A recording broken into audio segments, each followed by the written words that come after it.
In this video, I'm going to describe how a recurrent neural network solves a toy problem. It's a problem that's chosen to demonstrate what it is you can do with recurrent neural networks that you cannot do conveniently with feed-forward neural networks. The problem is adding up two binary numbers.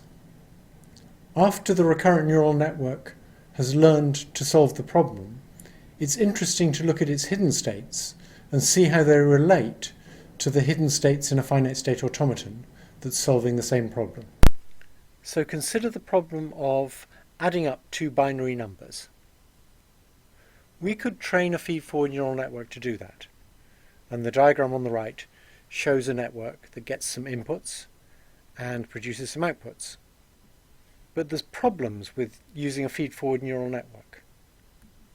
We have to decide in advance what the maximum number of digits is for both of the input numbers and for the output number. And more importantly, the processing that we apply to different bits of the input numbers doesn't generalize. That is, when we learn how to add up the last two digits and deal with the carries, that knowledge is in some weights. And as we go to a different part of a long binary number, the knowledge will have to be in different weights. So we won't get automatic generalization. As a result, although you can train a feed-forward neural network, and it will eventually learn to do binary addition on fixed length numbers, it's not an elegant way to solve the problem. This is a picture of the algorithm for binary addition. The states shown here are like the states in a hidden Markov model, except that they're not really hidden. The system is in one state at a time.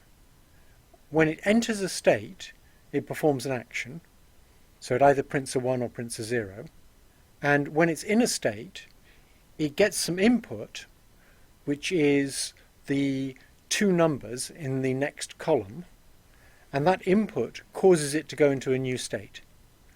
So if you look on the top right, it's in the carry state and it's just printed a 1. If it sees a 1, 1, it goes back into the same state and prints another 1. If, however, it sees a 1, 0 or a 0, 1, it goes into the carry state but prints a 0.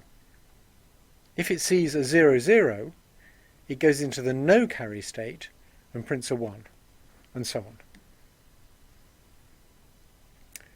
So a recurrent neural net for binary addition needs to have two input units and one output unit. It's given two input digits at each time step, and it also has to produce an output at each time step. And the output is the output for the column that it took in two time steps ago. The reason we need a delay of two time steps is that it takes one time step to update the hidden units based on the inputs, and another time step to produce the output from the hidden state. So the net looks like this. I only gave it 3 hidden units. That's sufficient to do the job. It would learn faster with more hidden units, but it can do it with 3.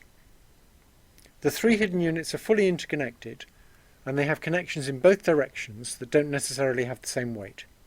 In fact, in general, they don't have the same weight. The connections between hidden units allow the pattern at one time step to influence the hidden activity pattern at the next time step. The input units have feed-forward connections to the hidden units, and that's how it sees the 2 digits in a column. And similarly, the hidden units have feed-forward connections to the output unit, and that's how it produces its output. It's interesting to look at what the recurrent neural network learns. It learns 4 distinct patterns of activity in its 3 hidden units. And these patterns correspond to the nodes in the finite state automaton for binary addition. We must confuse the units in a neural network with the nodes in a finite state automaton.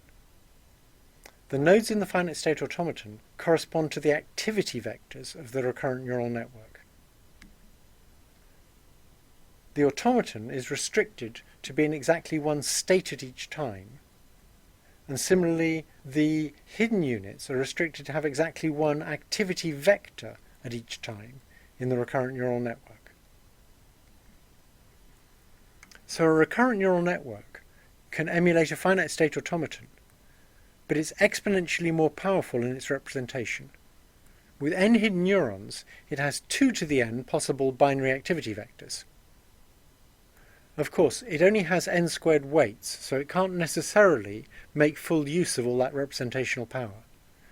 But if the bottleneck is in the representation, a recurrent neural network can do much better than a finite state automaton. This is important when the input stream has 2 separate things going on at once.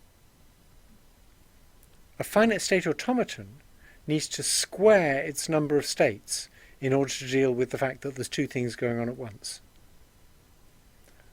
A recurrent neural network only needs to double its number of hidden units.